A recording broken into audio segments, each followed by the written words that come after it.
জেরুজালেমের সমস্ত খ্রিস্টান আশ্চর্য হয়ে যায়। অর্ধ পৃথিবীর খলিফা রশি ধরে জমিনে দাঁড়ায় আছে আর রাখাল উটের পিঠে। এটাই যদি ইসলাম হয় তাহলে আর আমরা খ্রিস্টান থাকবো না। সমস্ত খ্রিস্টান কলেমা পড়ে মুসলমান হয়ে গেছে। জোরে গান সুবহানাল্লাহ। কিন্তু সবাই মুসলমান হলে কি হবে? ওর মধ্যে একজন বেকা বোঝেন না, মানে মাগরিবের নামাজ পড়েনি, এশার নামাজও পড়েনি, ফজরও পড়বি না, এরকম কিছু শ্রোতা আছে না নাই? জোরগান আছে না নাই? এর নাম হলো বেকা। এর নাম কি? এক সোজা করাতে হবে না, ওই কুত্তের নেজের মতন। এই বেকাটা মারছে দৌড়। খ্রিস্টান পাদ্রীকে বলতেছে দরবারের মধ্যে খালি জিকির মারতেছেন, মদিনা থেকে উমর এসে সব খ্রিস্টান মুসলমান করছে। পাদ্রী দৌড়ে এসে বলে, উমর আমিও মুসলমান হব। উমর বলতেছে, আলহামদুলিল্লাহ, আপনি খ্রিস্টান ধর্ম যাজক যদি মুসলমান হন তাহলে তো খুব ভালো। মুসলমান হব, 4টা প্রশ্নের উত্তর দেওয়া লাগবে। ওমর ফারুক বলে, কি প্রশ্ন? বলে, 1 নম্বর প্রশ্ন হলো একই সঙ্গে 2 ভাই জন্মগ্রহণ করছে, বহু বছর পরে আবার একই সঙ্গে 2 ভাই মৃত্যুবরণ করেছে। এই 2 ভাই এক ভাইয়ের চাইতে 100 বছরের বড়। এই 2 ভাইয়ের নাম বলা লাগবে। কথা কি আপনারা খেয়াল করছেন? একই সঙ্গে জন্মগ্রহণ করছে, যমজ ভাই। জোরে কোন কি ভাই? আবার বহু বছর পরে একই সঙ্গে 2 ভাই মারা গেছে, কিন্তু এক ভাইয়ের চাইতে 100 বছরের বড়। এই 2 ভাইয়ের নাম বলা লাগবে। আমার 2 নম্বর প্রশ্ন হলো, ওমর পৃথিবীর এমন কোন জায়গা সূর্যের আলো একবার পড়ছে কিয়ামত পর্যন্ত আর পড়বে না? এটা হলো আমার 2 নম্বর প্রশ্নের উত্তর দেওয়া লাগবে। খ্রিস্টান পাদ্রী বলে, ওমর আমার 3 নম্বর প্রশ্ন হলো পৃথিবীর এমন কোন কবর জীবিত, লাশটাও জীবিত, লাশ এবং কবরের নাম বলতে হবে। 4 নম্বর প্রশ্ন হলো পৃথিবীর এমন কোন কারাগার কয়েকদিন নিঃশ্বাস নিবার পারে না এরপরও জীবিত থাকে, এই কারাগারের খবর দেওয়া লাগবে। হযরত ওমর চোখের পানি বের করে বলে, পাদ্রী ভাই এমন প্রশ্ন তো আমি জীবনেও শুনি নাই, উত্তর কেমনে দিব? খ্রিস্টান পাদ্রী বলে, তাহলে আমি আর মুসলমান হলাম না। ওমর ফারুক জেরুজালেম থেকে যখন মদিনায় শিক্ষামন্ত্রীর সঙ্গে দেখা, ধরে কোন সুবহানাল্লাহ। শিক্ষামন্ত্রীর নাম কি? জোরে বলেন, নাম কি? আলী বলতেছে, আমির আল মুমিনিন, আবার মুখটা শুকনা কেন? আপনার মুখটা শুকনা কেন? বলে, জেরুজালেমের পাদ্রী মুসলমান হয়নি, শত শত খ্রিস্টান মুসলমান হলো, কিন্তু পাদ্রী মুসলমান হলো না। আলী বলতেছেন, কারণ কি? বলে, আমাকে 4টা প্রশ্ন করেছে, উত্তর দিবার পারিনি। বলে, কি প্রশ্ন করছে? বলে, একই সঙ্গে 2 ভাই জন্মগ্রহণ করছে, বহু বছর পরে একই সঙ্গে 2 ভাই মারা গেল, কিন্তু এক ভাইয়ের চাইতে 100 বছরের বড়। এই 2 ভাইয়ের নাম শুনবার চাইছে। আলী বলতেছে, একজনের নাম হলো আজিজ আলাইহিস সালাম, আর একটা হলো ওজাইর আলাইহিস সালাম। ওজাইর 100 বছর ঘুমের মধ্যে ছিল, তারপরে আবার চেতন পাইলো। আবার 2 ভাইকে একসঙ্গে কাফেররা হত্যা করেছে, এই জন্য ওজাইর আজিজ 100 বছরের বড়। ওমর ফারুক সুমকে বলে, আলী 2 নম্বর প্রশ্ন পৃথিবীর এমন কোন জায়গা সূর্যের আলো একবার পড়ছে কিয়ামত পর্যন্ত পড়বে না? আলী বলতেছেন, মুসা আলাইহিস সালাম যখন সাগর পাড়ি দিচ্ছেন তখন সাগরকে আল্লাহ রাস্তা বানায় দিয়েছে, ওই সময় সূর্যের আলো সাগরের তলে পৌঁছে গেছে, কিন্তু যখন ফেরাউন পার হবার চাই তখন সাগর আগের মতন হয়ে গেছে, আর কোনোদিন ওই জায়গায় সূর্যের আলো পড়বে না। উমর কান্দের বলে, আলী রে, কোন কবর জীবিত, লাশটাও জীবিত? বলে, কবর হলো মাছ, লাশ হলো ইউনূস আলাইহিস সালাম। আলী রে, কোন কারাগারে কয়েকদিন নিঃশ্বাস নিবার পারে না, জীবিত থাকে? আলী বলতেছে, মায়ের উদরে সন্তান নিঃশ্বাস নেয় না, এরপরও আল্লাহ তাআলা জীবিত রাখে। লিল্লাহি উমর ফারুক আলী বুকের মধ্যে যাবে, তারা কয়, এই জন্যই তো নবী তোকে শিক্ষামন্ত্রী বানাছে রে, এই জন্যই রে। সুবহানাল্লাহ।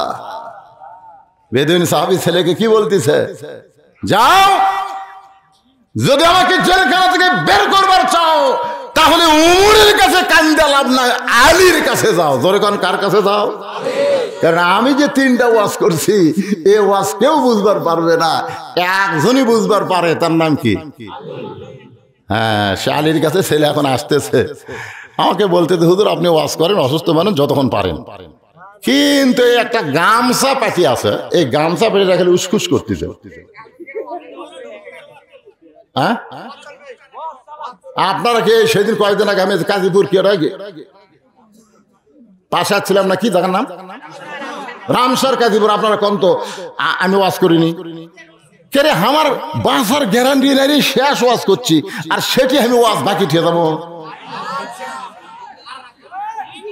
ও চলবি রে, কিন্তু এই কমিটির লোকের মধ্যে একটা সন্দেহ আছে, এই জন্যে গামছাটা দিবার বলতেছি ভাই। মাত্র 5 মিনিটের মধ্যে আদায় শেষ হয়ে যাবে। কেরে গামছা পাটি কোথায়? বাবা নামো। যার যা আছে না আদায় করতে কি আর কথা বলা যায়? হ্যাঁ, আদায় হবে। এ বাবা, এ সবই হবে বাজান। তোমরা জায়গা ছাড়ো না, জায়গা দান কেউ ছাড়ো না। যে জায়গা যায় আছো পকেটের মধ্যে হাত দাও। 10 বারো 20 বারো 50 বারো 100 বারো। এই মাদ্রাসার উন্নয়ন কল্পে মাহফিল এ ব্যাগ নামা গেছে। তড়িৎ গড়িতে কাম করেন। বাপ মা যাদের কবরে গেছে, বাপ মার রুহের মাগফিরাতে এমন কোন আল্লাহর পাগল যদি থাকে যে হুজুর আমি জীবনে তেমন কিছু করতে পারি নাই, আমার বাবা দুনিয়া থেকে চলে গেছে, সেই বাবার রুহের মাগফিরাতে এই মাদ্রাসার এতিম বাচ্চাদের হাতে আমি একটা কোরআন শরীফ দান করব। মাত্র 500 টাকা আপনি দিবেন, এই মাদ্রাসা একটা কোরআন দান করার সওয়াব আল্লাহ আপনার বাবার কবরে দিবে। এমন কোন পাগল সন্তান যদি থাকে 500 টাকা দিবেন, আল্লাহ আপনার বাবার কবরকে কোরআন দানের সওয়াব। আমি আপনাদের শুনাইছি মা ফাতেমা এমন পর্দার মধ্যে ছিল, আল্লাহ রাসূল বলেছে মেয়েদের মাত্র 4টা আমল করা লাগবে। মেয়েদের মাত্র 4টা আমল করা লাগবে। 1 নম্বর হলো নামাজ, 2 নম্বর রমজান মাসে রোজা, 3 নম্বর সতীত্বের হেফাজত পর্দা, আর 4 নম্বর স্বামীর কথা মতো চলা। এই 4টি আমল যদি মেয়েরা করবার পারে, আল্লাহ রাসূল বলেছেন আল্লাহ তাকে খুশি হয়ে 8টা জান্নাত দিয়ে দিবে। মা ফাতেমা বললেন বাবা এই 4টি আমলের মধ্যে মেয়েদের কোন আমলের গুরুত্ব বেশি? আল্লাহ নবী বললেন 12 মাসে 1 মাস রোজা রাখলে রোজার হক আদায় হবে। 24 ঘন্টার মধ্যে 5 বার নামাজ পড়ো, নামাজের হক আদায় হবে। ফাতেমা স্বামী কাছে থাকলে স্বামীর খেদমত করবা, কথা শুনবা।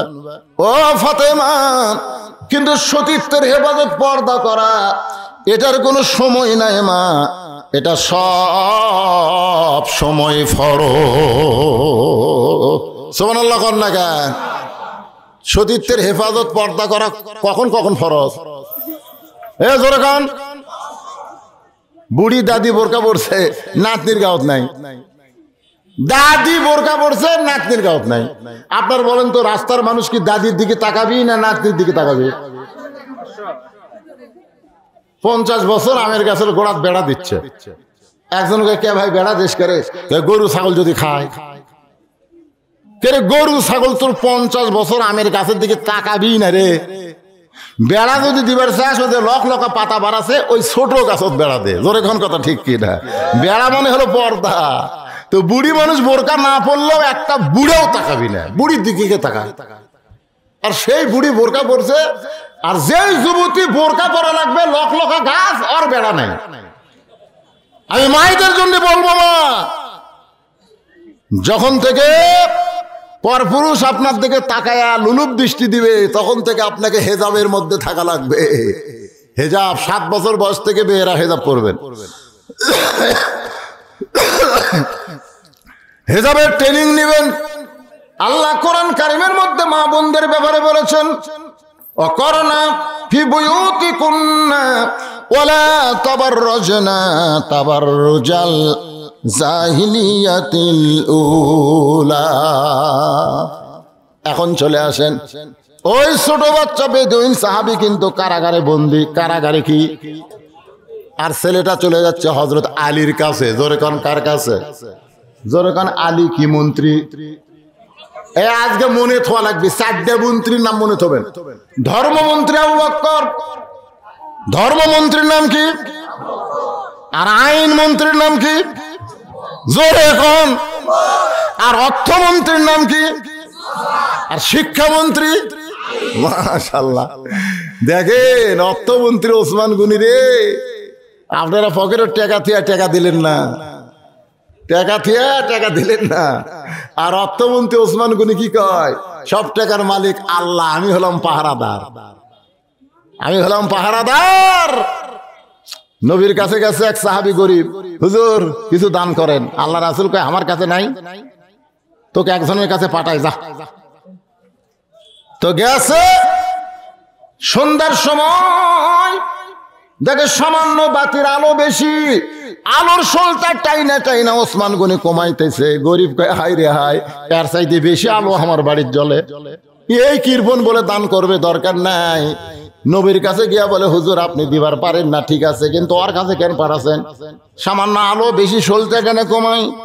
নবী কয় আবার যাও। পরদিন সকালবেলা গেছে ওসমান গনির কাছে কিছু পাওয়ার আশায়, যায় দেখে যে বালিশে ওসমান গনি ঘুম পাড়ে, ওই বালিশের কোনা ফাটা তুলে পড়ছে, ওই তুলে খুঁটায় খুঁটায় বালিশের খোলের মধ্যে ঢুকাই। গরিব কয় সামান্য তুলে পড়লে আমি সামটা দিয়ে ঝাড় দিতাম, আর এই বেটা সেই তুলে বালিশের খোলের মধ্যে ঢুকাই, কৃপণ দান করবে না। নবীর কাছে গিয়ে বলে রাসূলুল্লাহ দিবার পারবে না, ঠিক আছে, কিন্তু এমন কৃপণের কাছে আমার কেন পাঠাইছেন? আল্লাহ রাসূল বলে তুমি কি তোমার অভাবের কথা কইছো? কই বলার চান্সই পাইনি। কই আবার যাও। পরদিন সকালবেলায় গিয়া দেখে ওসমান গনি খালি গায়ে বসে আছে, একটা জুব্বা এভাবে আলোক করে দেখে কয়েক জায়গায় জুব্বা ছিঁড়ে গেছে। ওসমান গনি ওই ছেঁড়া জুব্বা সেলাই করবে, কিন্তু সুঁয়ের মধ্যে সুতা ঢুকাবার পারতেছে না। গরিব সাহেব বলে ওসমান ভাই, ওই সুঁয়ের মধ্যে সুতা যদি আমি ঢুকা দেই, যেই মাত্র সুতা ঢুকায় দিছে, ওসমান গনি গরিবের হাত ধরে বলে ভাইজান তুমি আমার সুঁয়ের মধ্যে সুতা ঢুকায় দিয়া এত বড় উপকার করলা ভাই, আমার ছেঁড়া পাঞ্জাবি সেলাই করা হবে, এর বিনিময়ে তুমি কি চাও? গরিব মনে মনে কয় যেই কৃপণের কৃপণ, হাত ছেড়ে দে, হাত ছেড়ে দে, চাওয়ার দরকার নাই। ওসমান গনি বলে ভাই কি চাও? বলে চাই না, দেন হাত ছেড়ে। এমন সময় ওসমান গনি ম্যানেজারকে ডাক দেয়, বলে ম্যানেজার, ও ম্যানেজার, আমার এই ভাই আমার ছেঁড়া পাঞ্জাবি সেলাই করার জন্য আমার সুঁয়ের মধ্যে সুতা ঢুকায় দিছে, এর বিনিময়ে একে 100 উট দিয়া দেয়। গরিব বলে হুজুর কি করলেন? কি করলেন? সামান্য সুঁয়ের মধ্যে সুতা ঢুকাইলে 100 উট দিবেন। ওসমান বলে ম্যানেজার 200 উট দিয়া দাও। গরিব বলে হুজুর কি বলেন? সামান্য সুঁয়ের মধ্যে সুতা ঢুকাইলে 200 উট। ওসমান বলে ম্যানেজার ওই ফার্মে কত উট আছে? বলে 2000-এর বেশি হবে। বলে সব আমার ভাইক দিয়ে দাও। গরিব জোড়হাত করে বলে হুজুর আর বাড়াবেন না হুজুর, সামান্য সুঁয়ের মধ্যে সুতা ঢুকাইলে যদি 2000 উট আপনি আমারে দেন, তাহলে পরপর 3 বার আমি কি দেখলাম? বলে তুমি কি দেখছো ভাই? বলে প্রথম দেখছি আলো বেশি, শোলটা টানা আলো কমালেন, তারপরে দেখলাম বালুশের খোল পাইটা তুলে পড়ে গেছে, সেই তুলা খোলের মধ্যে তুললেন খোটায় খোটায়, তারপরে দেখলাম সেরা পাঞ্জাবি সেলাই করবেন। ওসমান বলে ভাই রে, তুমি যে 3 বার দেখছো তার নাম হলো দুনিয়া, আর তোমার যেইটা দিলাম তার নাম হলো আখেরাত। এই দুনিয়ার আলোর দরকার ওসমানের নাই, এই দুনিয়ার আরামের বালিশের দরকার ওসমানের নাই, এই দুনিয়ায় ভালো পাঞ্জাবির দরকার ওসমানের নাই। ওসমান হলো আখেরাতের কাঙ্গাল। তোমারে 2000 উট দিয়া আল্লাহ ওসমানকে যেন আখেরাতে ধনী বানায়া দেয়। লিল্লাহি তাকবীর। আখেরাতের কাঙ্গাল সে হচ্ছে অর্থমন্ত্রী। এবার ছোট বাচ্চা খুঁজে খুঁজে হযরত আলীর কাছে এসে সালাম দেয়। সালাম দিয়ে বলতেছে আপনি কি জানেন আমার বাবাকে ওমর ফারুক জেলখানাত বন্দি করছে? আলী বলতেছে অপরাধ কি? বলে অপরাধ হলো আমি জানি না, আমার বাবার কাছে চলেন, আমার বাবার কাছে চলেন, আমি জানি না আমার বাবাকে উমর ফারুক জেলখানায় বন্দি করেছে। আলী বলতেছে উমরের মতন মানুষ আইন মন্ত্রী, এখন অর্ধ পৃথিবীর খলিফা, যদি তোমার বাবাকে জেলখানায় বন্দি করে তাহলে অন্যায় ভাবে করে নাই, নিশ্চয় অপরাধ করছে। বলছে না, আমার বাবা কইলো আপনি বুঝবার পারবেন, আপনি বুঝবার পারবেন। কি রে? চলে আলীকে নিয়ে গেছে ওর বাবার কাছে, সালাম দে বলতেছে। আলী বলতেছেন কি অপরাধ? বলে 3টা ওয়াজ। 1 নম্বর ওয়াজ হলো আশহাদু মালা মারা, 2 নম্বর ওয়াজ হলো ইন্নী উহিব্বুল ফিতনা, 3 নম্বর ওয়াজ হলো ইকরাহুল হক। আলী বলতেছেন আলহামদুলিল্লাহ, এত সুন্দর ওয়াজ আপনি শিখলেন কোথায়? সুবহানাল্লাহ না কেন? ছেলে বলতেছে এই ওয়াজের জন্য আমার বাবা বন্দি করছে। হযরত আলী বলতেছেন ওমর ফারুক ভুল করেছে। এ ওয়াজ শোনার পরে ওমর ফারুক বন্দি করেছে। বেদুইন সাহাবী বলে শুধু ওমর ফারুক না, ওমর ফারুকের সামনে শত শত সাহাবী ছিল, সবাই রাগ করেছে, আমাকে জেলখানায় বন্দি করেছে। আলী বলতেছে চলো ওমর ফারুকের দরবারে। ছোট বাচ্চার হাত ধরে হযরত আলী ওমরের দরবারে। ওমর ফারুক চোখের পানি বের করে বলতেছে আপনি কেন আইছেন? আমারে ডাকলি তো আমি আপনার কাছে যাইতাম। জোরে কোন সুবহানাল্লাহ। কেন বলতেছে? কেন বলতেছে? কারণ আল্লাহ রাসূল বলেছেন আনা মাদিনাতুল ইলমি ওয়া আলী বাবুহা, আমি হচ্ছে ইলমের শহর, আলী হচ্ছে তার দরওয়াজা। নবী দুনিয়া থেকে বিদায় নেওয়ার পরে প্রত্যেকটা সাহাবী হযরত আলীকে ওস্তাদের মতো সম্মান করতেন। সুবহানাল্লাহ কন্যা কেন? ওস্তাদের সম্মান আছে না নাই? কোন জায়গাতে আছে? প্রাইমারি মাদ্রাসাতে আছে, প্রাইমারিতে নাই। বুঝলেন? চুলগুলো উস্কো খুস্কো করে প্রাইমারিতে ছেলে ক্লাস 3 পড়ে। তো স্যার বলতেছে কে তোর বাড়ির তেল নাই? এই তোর বাড়ির তেল নাই? মাথার তেল দে, চিরুনি দে, চুল একটু হাসি সুরে এলে উকশিয়ার মতো নাচু করে। ছেলে বাড়ির যা বলতেছে মা স্যার হামাক করলো, আমরা নাকি তেল খাই না, জীবনে নাকি তেলও কিনি না, মাথার তেল দেয়নি দেখে এত রাগ করলো মা। আসলে স্যার কি তাই কথা, কিন্তু এই যে আগডম বাগডম ঘলানো সাজা মিথ্যাবাদী হচ্ছে। তখন মা ওর মাথার তেল দিয়ে 1 বোতল তেলও দিছে। ওই স্কুলে আসে তেল তো সিপ বয়া পড়তেছে, আবার কিছুক্ষণ পর পর বোতলদার তেল আর মাথার দেয়। তো স্যার আসে তোকে মাথার তেল দিবার কছি, তাই বলে তেল তেলা হবার কছি। তখন ক্লাস 3 ছাত্রকে স্যার আপনিও দেন, আপনিও দেন। স্যারের হাতে তো একটা পান্টি আছে, 2 বাড়ি মারছে, 2 বাড়ি মারছে। ওই বইয়ের ব্যাগ ফেলে দৌড়। মনে করছে হয়তো বাড়িতে গেছে, আসলে বাড়িতে যায় নাই। প্রাইমারি আর বড় সড়ক মাঝখানে ছোট একটা জাঙ্গাল আছে, জাঙ্গাল। জাঙ্গালের 2 সাইডে জমির মধ্যে ধান অনেক বড় বড় হয়ে গেছে। ওই বাড়ির না যায় ওই ধানের মধ্যে লুকে আছে। তো হেড স্যার এখন সাইকেল লিয়া ওই ছোট জাঙ্গালটা সাইকেল লিয়ে আস্তে আস্তে ওই বড় সড়কে উঠবে। খুব আটো রাস্তা তো দেখে শুনে চলান লাগতেছে আস্তে আস্তে। ওই ধানের মধ্যে যেই কইছে ও সাইকেল একবারে পড়ে ওই ধানের জমির কাদো মাদো দিয়ে সার একবার মেকেই গেছে। তখন হাত তালি দিয়ে কয় আমাকে মারবেন, আমাকে মারবেন।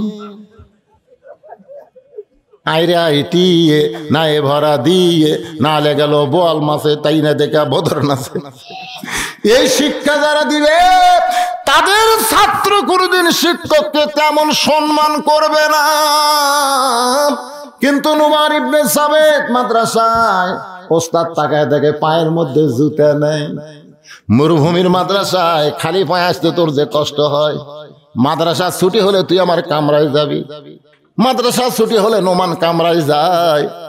এবার ওস্তাদ চোখের তল থেকে একটা কাপড়ের জুতা বের করে বলে বাজান রে, এই জুতা আগে আমি পায়ে দিতাম বাবা, কিন্তু পুরাতন হয়ে গেছে, আমি আর পায়ে দেই না। এই জুতা জোড়া তোরে দিলাম, এইটা পায়ে দিয়ে তুই আগামীকাল মাদ্রাসায় চলে আসবি। নুমান ইবনে সাবিত জুতা জোড়া বগলের মধ্যে করে নিয়ে বাড়ির দিকে যায় আর চিন্তা করে যে এই জুতা হুজুর পায়ে দিছে, আমি সেই জুতা পায়ে দিলে হুজুরের অসম্মান হবে। এই জুতা আমি পায়ে দিবার পারবো না, হুজুর আমাকে পায়ে দেওয়ার জন্য দিছে বলে কি আমি পায়ে দিব নাকি? বাড়িতে যাইয়া ওই কাপড়ের জুতা পরিষ্কার করে ওই জুতার কাপড় খুলে নুমান ইবনে সাবিত সারা রাত ধরে মাথার টুপি বানাইছে। সেই জুতার কাপড়ের টুপি মাথায় দিয়ে নুমান ইবনে সাবিত পরের দিন মাদ্রাসায় ওস্তাদ পায়ের দিকে তাকায় দেখে জুতা নেই। ওস্তাদ মনে মনে কয় আমার পুরান জুতা বলে তুই ঘৃণা করে ফেলে দিছিস, আমার পুরান জুতা বলে তুই পায়ে দিসনি। মনে মনে কয় জবান করে বলতেছে মাদ্রাসা ছুটি হলে তুই আমার কামরাত যাবি। যে মাদ্রাসা ছুটি হলে কামরাত গেছে, চামড়ার চাবুক বার করে সমানে মারতেছে, শুধু মারতেছে আর মারতেছে, চামড়া কাইটা রক্ত বার হয়ে যায়। ওস্তাদ কয় নোমান রে, তোকে মারার কারণ তুই কি জানিস রে বাবা? তোরে 1 জোড়া পুরাতন কাপড়ের জুতা দিলাম, তুই জুতা পায়না দিয়ে ঘৃণা করে ফাইলা দিলি, আবার আজকে খালি পায়ে চলে আসলি, এই জন্যই তোকে মারতেছি। নোমান মুসকি মুসকি হাসার বলে, হুজুর আপনি খালি আমার পায়ের দিকে তাকান, আপনি কি আমার মাথার দিকে দেখবেন না? ওস্তাদ মাথার দিকে তাকায় দেখে ওই জুতার কাপড় দিয়ে টুপি বানাইয়া নুমান মাথায় দিয়া মাদ্রাসায়। ওস্তাদ বলে, বেটারে এতক্ষণ ধরে তোরে মারতেছি বাবা, তুই কি একটাবার বলতে পারিস নি হুজুর আমি জুতার কাপড় দিয়ে মাথার টুপি বানাইছি, তাহলে তোকে আমি মারতাম না। নুমান কান্দের বলে, হুজুর আমি স্বপ্নে দেখেছি আল্লাহর কোরআন শিখতে আইসা যত জায়গায় পিটুল লাগবে এই কোরআনের উসিলায় আল্লাহ জাহান্নামের আগুন থেকে তাকে বাঁচাইয়া দিবে। আল্লাহর বান্দারা শোনেন, ওমর ফারুক বলতেছেন, আপনি কেন আইছেন? আমারে ডাকলি তো আমি আপনার কাছে যাইতাম। আলী বলতেছেন, এই ছোট বাচ্চার বাপকে জেল থেকে ছেড়ে দেন, খামাখা জেলত বন্দি করছেন কেন? বোঝেন না, জানেন না, আজগুবি বন্দি করছেন। ওমর ফারুক বলে, আলী তুমি কি বলবার চাও? বলে, ছাড়িয়ে দেন। আমার বলবো কি, যে ওয়াজ করছে এর চাইতে সুন্দর ওয়াজ তো আর একটাও নাই। ওমর ফারুক বলে, আলী রে, এই সন্তানের বাবা কইছে আশহাদু মালাম আরা, তুমি বলো তো আলী, না দেখে কোনোদিন সাক্ষী দেওয়া যায়? আলী বলতেছে, আশহাদু আল্লাহ ইলাহা ইল্লাল্লাহ। আপনি বলেন তো আল্লাহকে দেখছেন? ওমর ফারুক বলে, না দেখি নাই। তাহলে কেন সাক্ষ্য দিলেন? আপনি তাহলে কেন সাক্ষ্য দিলেন? আপনি যে বলতেছেন না দেখা জিনিসের সাক্ষী দেওয়া যায় না, আমরা যারা মুসলমান আমরা কেউ আল্লাহকে দেখি নাই, তারপরেও আমরা আল্লাহর সাক্ষী দে। ওমর কান্দের বলে, আলী রে, তাহলে 1 নম্বর ওয়াজ তো অত্যন্ত ভালো ওয়াজ করেছে। 2 নম্বর ওয়াজ করেছে ইন্নী উহিব্বুল ফিতনা, আমি ফিতনাকে মহব্বত করি। উমর বলে, আলী ফিতনাকে কোনদিন কি কেউ মহব্বত করতে পারে? আলী বলতেছে, ইন্নামা আমওয়ালুকুম ওয়া আওলাদুকুম ফিতনা। আল্লাহ কোরআনে বলেছেন সম্পদ আর সন্তান হলো তোমাদের বিপদের কারণ। এরপরেও দুনিয়ার সব মানুষ সম্পদ আর সন্তানকে মহব্বত করে। সবাই জানে আমার সন্তান যদি বেনামাজি হয় এই সন্তানের কারণে আমাকে জাহান্নামে যাওয়া লাগবে। আমার সন্তান যদি বাপ মায়ের হুকুম ছাড়া 14 ফেব্রুয়ারি প্রেম করে বিয়ে করে তাহলে বাপ মাও জাহান্নামে যাওয়া লাগবে। জানে সন্তান বিপদের কারণ, তারপরেও সন্তানকে যখন আব্বা ডাকে তখনই বাবা দরজা খুলে দেয়। সবাই জানে সম্পদ বিপদের কারণ। বেশি সম্পদ হলে শতকরা 2.5 টাকা জাকাত দেওয়া লাগবে।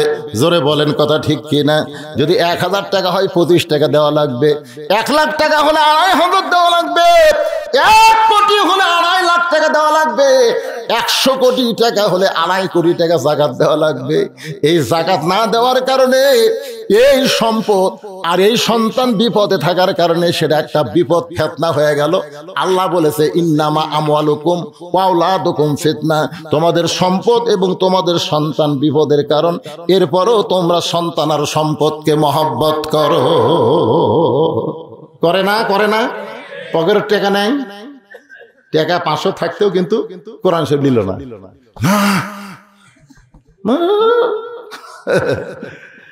ওমর বলে, আলী রে, এত সুন্দর ওয়াজ করেছে কিন্তু আমরা কেউ বুঝবার পারলাম না। কিন্তু 3 নম্বর ওয়াজ করেছে একরা হলো হক। আমি হককে পছন্দ করি না। আল্লাহ কোরআনে বলেছেন ওয়াতাওয়াসাউ বিল হক কুল জাল হক ওয়া যাহাকাল বাতিল ইন্নাল বাতিলা কানা যাহুকা। হকের কথা আল্লাহ কোরআনে বলেছে, আর এই বেটা কয় হককে পছন্দ করি না। আলী বলতেছেন ইয়া আমিরাল মুমিনিন, যাআত সাকারাতুল মাউত হাক্কুন, প্রত্যেকটা মানুষের জীবনে মৃত্যু সত্য, মৃত্যু হক। এরপরে কেউ মৃত্যুকে পছন্দ করে না। উমর ফারুক এক দৌড়ে এসে জেলখানার দরজা খুলে দিয়া বেদুইন সাহাবীকে বুকের মধ্যে নিয়ে বলে, আলী রে, তুমি না থাকলে আমি ওমর ধ্বংস হয়ে যেতাম। অসুস্থ শরীর নিয়ে আমি এতক্ষণ আপনাদের সামনে আলোচনা করলাম ভাই, আমি অতি সত্তর দেশের বাইরে যাচ্ছি, ডাক্তারেরা বলেছে বাইরে গেলে একটু ট্রিটমেন্ট করলে যদি আল্লাহ আপনাকে আবার ফিরে নিয়ে আসে, আমি আপনাদের সকলের কাছে দোয়া চাওয়ার, এই যে শোনেন, এই যে লাভ দিয়ে উঠতেছেন ভাই, একটা দোয়া করবো রে।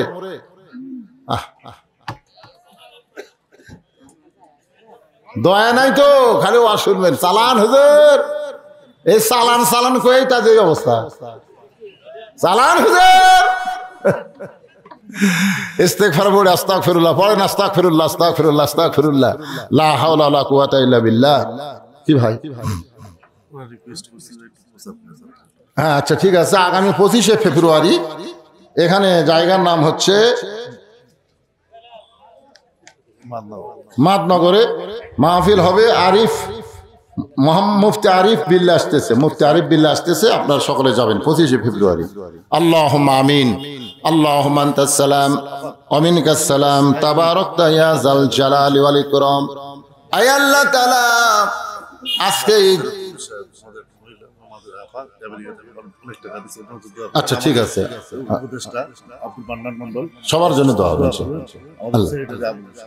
আয় আল্লাহ তাআলা, দীর্ঘ রাত পর্যন্ত তোমার পাগল বান্দা বান্দিরা আরামের বাড়ি ঘুমকে বাদ দিয়া কোরআন হাদিসের মহব্বত করে যার মধ্যে নিয়া এই জান্নাতের বাগানে বসে বসে আলোচনা শোনার শেষে আমি গুনাহগারের সঙ্গে রহমতের দরজায় দোকানা হাত তুলেছি। আল্লাহ মেহেরবানি করে আজকের মাহফিল আমাদের সকলের হেদায়েতের জন্য, নাজাতের জন্য, জান্নাতের জন্য কবুল করে নাও।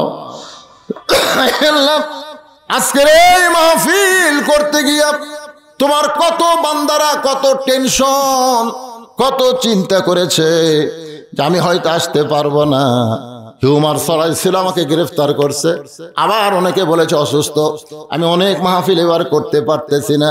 কিন্তু মরহুম আব্দুল হাই আমার বড় ভাই এই মাদ্রাসায় যখন জীবিত ছিল আমি অনেকবার এসেছি, কিন্তু আজকে আমার ভাইটা দুনিয়াতে নাই, দুনিয়া থেকে কবরে চলে গেছে। তার সন্তান আবু তালহা বারবার বলেছে, চাচা আপনি আমার বাবার ভাই। আল্লাহ